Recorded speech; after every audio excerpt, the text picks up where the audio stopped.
नमस्कार, मैं हूं प्रत्युष खरे और मैं इस वक्त मौजूद हूं रामपुर के नवाबों के आलिशान महल में। इस महल की ईंट और दीवारों का सियासी रिश्ता काफी पुराना है और इस महल की राजनीतिक हैसियत का अंदाजा आप इस बात से लगा सकते हैं कि यहां पर देश के कई प्रधानमंत्री तक आ चुके हैं। और जब भी रामपुर का जिक्र आता है तो नवाबों का खानदान और आजम खान की फैमिली के बीच की सियासी अदावत की भी खूब चर्चा होती है। आजम खान 23 महीने के बाद जब जेल से बाहर आए तो उनके पहले निशाने पर नवाब परिवार ही था। तो नवाब परिवार की तरफ से भी पलटवार में देर नहीं हुई। अब सवाल है कि क्या यूपी की सियासत में, रामपुर की सियासत में, मुस्लिम वोट बैंक की पॉलिटिक्स में क्या कुछ नया ट्विस्ट आने वाला है। हमारे साथ मौजूद हैं नवाब फैमिली के वंशज हमजा मियाँ जी। कैसे हैं आप? बिल्कुल ठीक, थैंक यू सर। हम सियासी अदावत की बात करें, लेकिन उससे पहले मैं आपकी इस कोठी को देख रहा था, महल को देख रहा था। बड़ा शानदार है। कितने एकड़ में होगी? लगभग 400 एकड़ में महल है। 400 एकड़ में जी, इसमें 213 कमरे हैं। यहाँ ये मैं मानता हूँ एशिया का सबसे पहला पैलेस था जो सेंट्रली एयर कंडीशनड है। इंग्लैंड से प्लांट आया था इसका। ओके। और जो इसमें ए ब्लॉक है जहाँ मेरे परदादा परदादी रहते थे, उसमें एलिवेटर्स हैं, लिफ्ट्स हैं और संगमरमर की सीढ़ियाँ हैं जो ताजमहल। कितने कमरे होंगे इसमें? 213। अब ज़रा बात करते हैं सियासी अदावत की। आखिर आजम खान की नवाब परिवार से इतनी सियासी अदावत क्यों है? उसका कारण मैं बताऊं, शुरू होता है बहुत पहले। जब ये इनका परिवार नेठौर से रामपुर आया था तो मेरे परदादा नवाब रज़ा अली खान ने इनके दादा को, आजम खान के दादा को, घोड़ा खाल जहाँ घोड़ों का अस्तबल था, वहाँ घोड़ों की देखभाली और बाल काटने की नौकरी पर रखा गया था। आजम खान के दादा को? जी। और वहीं पर इन्होंने समाजवादी कार्यालय खोला था, अलॉट कराया था अपने आप को। तो हमने तो इनके परिवार को बढ़ावा दिया। बाहर से कोई आया, हमने कहा भाई बेरोजगार हैं, हमने तो नौकरी देने का काम किया। और आजम खान को अलीगढ़ मुस्लिम यूनिवर्सिटी में दाखिला मेरे दादा ने करवाया था जब इनसे फीस ज़्यादा मांगी जा रही थी। एक मैं आपको और बात कहना चाहूँगा, अलीगढ़ मुस्लिम यूनिवर्सिटी के दौरान जब यूनिवर्सिटी में थे, ये एक बहुत अपनी इंटरव्यूज़ में कहते हैं कि मैंने इमरजेंसी के दौरान मैं जेल गया था। उसका असली स्टोरी और असली सच्चाई जो है, ये अलीगढ़ मुस्लिम यूनिवर्सिटी में जब थे तो गर्ल्स हॉस्टल में ये कूदे थे, जिसके कारण इन पे मुकदमा दर्ज हुआ था छेड़छाड़ का, जिसके तहत ये जेल गए थे। लालपुर एक जगह है जिसका पुल इन्होंने तोड़ा। आपने कहीं सुना है कि पुराना नया पुल बनने से पहले पुराना टूटा जाता है? आपने कहीं सुना है? वो इन्होंने पुल तोड़ा, मेरे पूर्वजों को बनाया हुआ। लोहा लेगा यूनिवर्सिटी, कब्रिस्तान की मिट्टी इन्होंने उखाड़ी। मतलब इस आदमी में इतनी इज्जत नहीं थी, इतने मतलब कि मिट्टी खरीदने तक के इनके हालात, ये कहते हैं मिट्टी नहीं खरीद पाए लेकिन कब्रिस्तान की मिट्टी उखाड़ ली। मैं यही आपके चैनल के माध्यम से पूछना चाहता हूँ, अगर यही काम किसी और ने किया होता, इस सरकार में हुआ था, तो दंगे होते नहीं होते। मज़ारे इन्होंने शहीद की, मस्जिदें इन्होंने तोड़ी कि वो इनकी बकवास फालतू के भाषण सुन सके। क्योंकि मैं मानता हूँ आजम खान एक नंबर का पाखंडी किस्म का आदमी है, झूठा सबसे बड़ा। अच्छा, अब आजम खान पर लगभग 114 से ज़्यादा मुकदमे दर्ज हैं, वो खुद बताते हैं। वो कहते हैं हमारे परिवार के ऊपर 350 से ज़्यादा मुकदमे दर्ज हैं। मतलब जो इंसान 9 बार से ज़्यादा यहाँ का विधायक रहा, सांसद रहा, यूपी सरकार में मंत्री रहा, उस पर मुकदमे जो दर्ज हैं, बकरी चोरी, भैंस चोरी, मुर्गी चोरी, क्या आजम खान बकरी चोर हैं? देखिए, इन पे जो मुकदमे दर्ज हैं, इनके कर्मों का फल है। जिन लोगों के इन्होंने आवाज़ तोड़े, जिनके घर तोड़े, घोसियान मोहल्ले में, यतीम खाने पे, भाई जिनकी मैं कहता हूँ बकरियां या मुर्गियां भाग गई, चुर गई, तो मुकदमा नहीं पे तो लगेगा। इन पे मुकदमे या जेल गए, कोई आज़ादी की लड़ाई लड़के जेल गए, कोई आंदोलन करके अन्ना हज़ारे की तरह जेल गए हैं। ये बकरी चोरी इन्होंने करी। कहते हैं इनके ही इंटरव्यू में मैंने सुना, इन्होंने कहा कि मैंने 16,000 रुपये का शराब का गल्ला चुराया। वो शराब की दुकान इन्होंने तोड़ी, अपनी बीवी के नाम अलॉट कराई। उसके बाद अपने बेटे के दोस्त को इन्होंने वो दुकान सीमेंट का काम करने का शुरू किया। तो जिसकी दुकान, जिसका 16,000 रुपए चोरी हुए, वो गल्ले की चोरी, इसी पे तो मुकदमा लगाएगा आजम पे, और किस पे लगाएगा? वो तो कहते हैं कि हमारे परिवार, मतलब 125 करोड़ के हिंदुस्तान में सबसे टारगेटेड कोई नेता है तो वो है आजम खान। वो कहते हैं ये तो मेरे लिए मेडल है, और जिन लोगों ने भी ज्यादती की, अल्लाह उनका हिसाब करेगा। तो अल्लाह इनका भी तो हिसाब कर रहा है। ये इतने आप अपने आप को इतना ही वैल्यू ना दें। एक छोटे भैया जिन्हें आप मुकदमे बता रहे हैं वो तो मेडल की तरह लेके घूम रहे हैं। अब भाई ये इनकी मानसिकता है, इनकी सोच है प्रत्युष जी। छोटे भैया नेता हैं ये। अखिलेश यादव कहते हैं तो हमारी पार्टी के दरख्त हैं। अब कहने में उनको बिहार चुनाव में स्टार प्रचारक में शामिल कर हर दिया। चुनाव में तो हर पार्टी हर किसी को भेजती है। जिस आदमी की रामपुर में कोई हैसियत औकात नहीं रही, बिहार में क्या करेगा। मैं तो इतनी बड़ी बात आपके इंटरव्यू के माध्यम से कहना चाहूँगा कि मैं स्वयं मैं आजम खान से कहिए या उनके परिवार से कहिए कि तुम भी निर्दलीय चुनाव लड़ो, मैं भी निर्दलीय लड़ूंगा। रामपुर की जिस विधानसभा से तुम चाहो वहाँ से लड़ेंगे।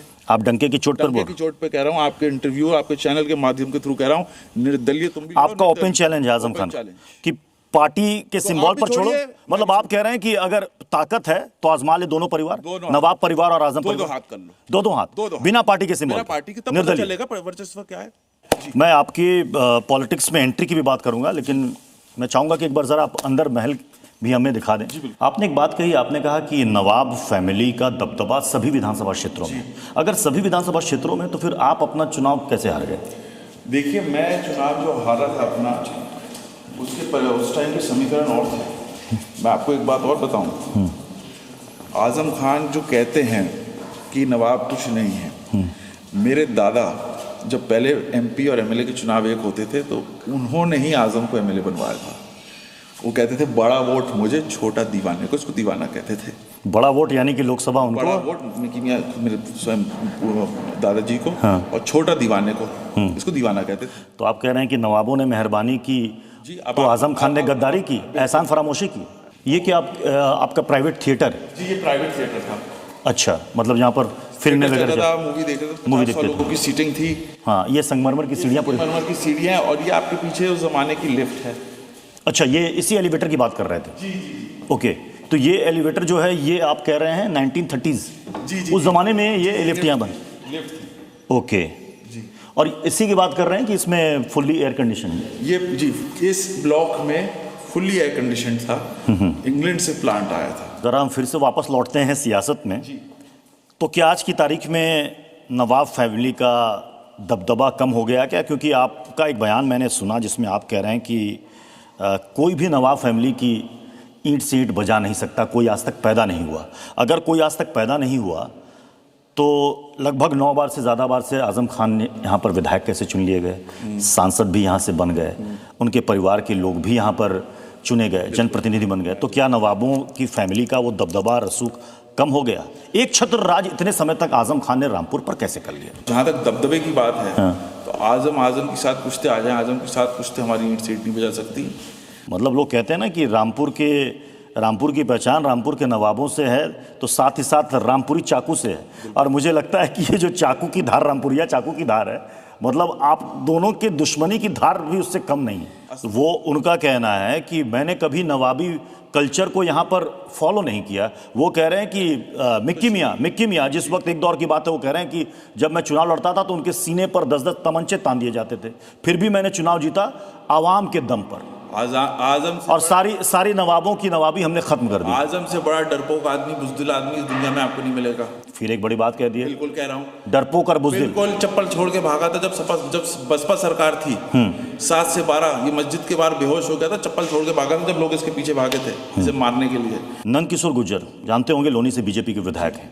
उनका कहना है कि आजम खान आसुरी यानी कि राक्षसी प्रवृत्ति के इंसान है। बिल्कुल सही बात है, मैं उनकी बात से सहमत हूँ। राक्षसी प्रवृत्ति के देखिए, ये आदमी उसमें का आदमी है, कहने को मुसलमानों का नेता। मैं आपको एक मिसाल दे रहा हूँ। मुस्लिम वोट बैंक की पॉलिटिक्स, नुकसान किसको पहुंचाया? मुसलमानों को। तो जो आदमी मुसलमान कहने के बाद मुसलमानों को नुकसान पहुंचा रहा है, वो किस किस्म का मतलब नेता है? आजम खान मुसलमानों के सगे नहीं है? सगे कैसे हैं? अरे मुझे बताइए आप, जो आदमी कब्रिस्तान की मिट्टी उखाड़ के यूनिवर्सिटी ले जाए, जो आदमी मस्जिदें तोड़ दे, जो मजहार शरीफ तोड़ दे। तो अभी आई लव मोहम्मद को लेकर आपने देखा कि उसके पोस्टर और बैनर को लेकर इतना विवाद हुआ, बरेली में हिंसा तक हो गई। आजम खान ने कहा कि ये सौहार्द को खत्म करने की, मिटाने की साजिश थी। तो ये साजिश किसने रची? ये तो उन्हीं को पता होगा जब वो बयान कर रहे हैं। उनसे भी पूछिएगा, मुजफ्फरनगर में जब दंगे हुए थे तो उनका क्या योगदान था उसमें भड़काने में? मुजफ्फरनगर के दंगों में? जी, तब तो वो इंचार्ज थे, तो उनका क्या योगदान था ये तो वो भी बताएं। ओवैसी साहब खुद को मुस्लिमों का सबसे बड़ा नेता रहनुमा बताते हैं, उनकी पार्टी भी यही दावा करती है। जी। आपकी क्या राय है? ओवैसी साहब के बारे में। वो तो फिगर्स बताते हैं, कितनी सीटें कहाँ है वो तो फिगर्स बताते हैं।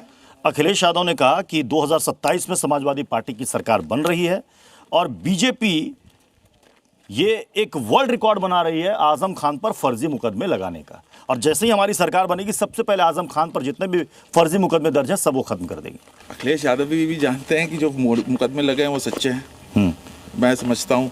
और ये हिस्ट्री बनने जा रही है कि तीसरी बार माननीय मुख्यमंत्री श्री योगी आदित्यनाथ जी तीसरी बार मुख्यमंत्री पद की शपथ लेंगे, पूर्ण बहुमत की सरकार बनाएंगे। पूर्ण बहुमत की सरकार बिल्कुल। बनाएंगे। 27 में चुनाव होते हैं तो सभी पांचों की पांचों सीटें बीजेपी जीत जाएगी, दावा करेंगे आप? देखिए दावा, अब वो वहाँ के उस टाइम समीकरण, मैं तो ये कहा है कि मेरे परिवार का दबदबा है, हाँ, बट ये भी डिपेंड करता है कि उस टाइम की परिस्थिति कौन है, प्रत्याशी कौन है।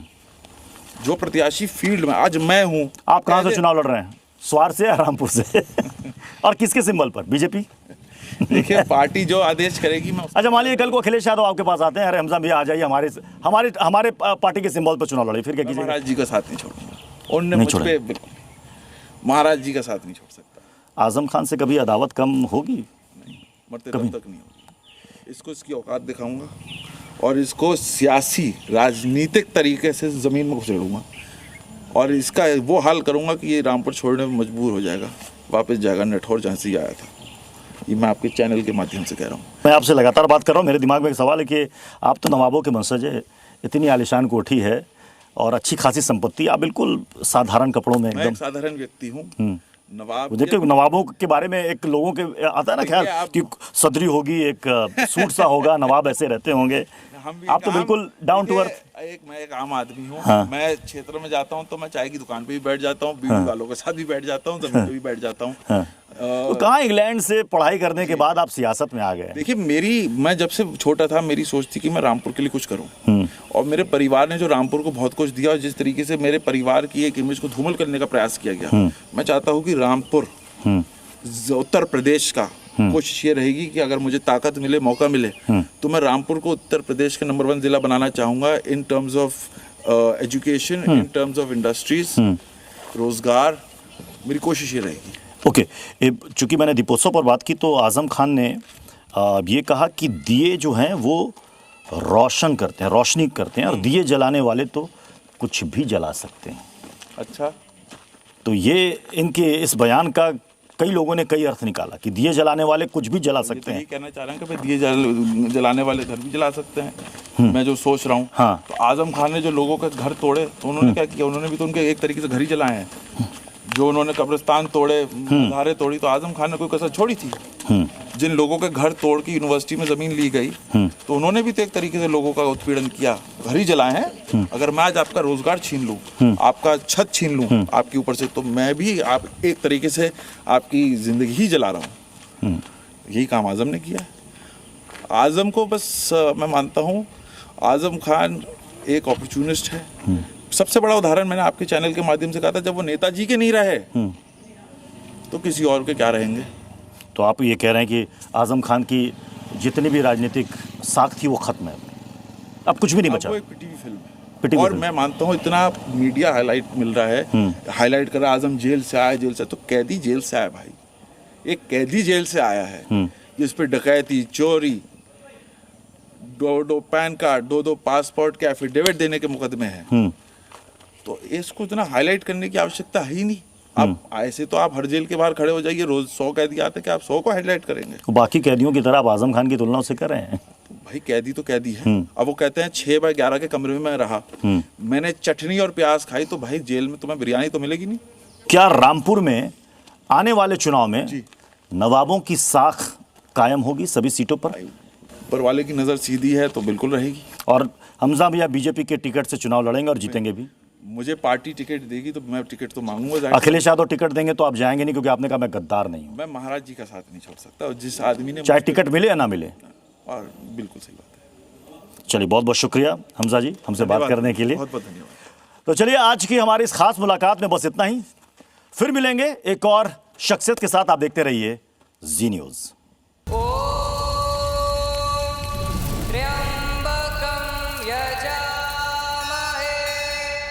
सुगन्धिं पुष्टिवर्धनम् उर्वारुकमिव धर्म क्या है? वो जो हम धारण करते हैं, या वो जिसे हर हाल में निभाना ही पड़ता है? क्या धर्म सिर्फ एक चॉइस है, या कोई इनविजिबल सिस्टम जो हमारे हर कर्म का हिसाब रखता है? क्या धर्म सिर्फ ग्रंथों में लिखा है, या धर्म हमारे आसपास घटित होते हर पल में छुपा है? क्या धर्म वो है जो हमारे अंदर हर सांस के साथ रिदम मिलाने की कोशिश करता है? क्या धर्म कोई रूल बुक है, या धर्म सिर्फ एक मान्यता है? आखिर धर्म है क्या? सच सीजन 3 स्पेशल एडिशन रविवार रात 9:58 पर।